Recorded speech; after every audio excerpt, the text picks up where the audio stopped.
cooked a placenta. Cooked a placenta? Personally, no. Placenta? They say you can eat them. You do. My wife did that. No way. And it's supposed to be good two ways. One, help with postpartum, and also it's great for menopause.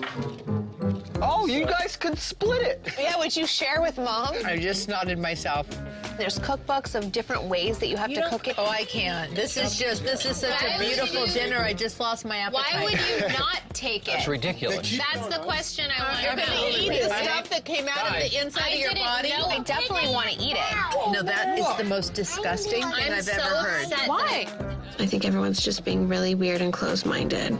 Except for Courtney. I mean, she gets it. I want to have a third child just to eat the placenta. Here we go. Scott, do you want another brother? I will eat some McKims. Oh, No, I definitely want to eat it. Eating the placenta is like cannibalism. Yeah.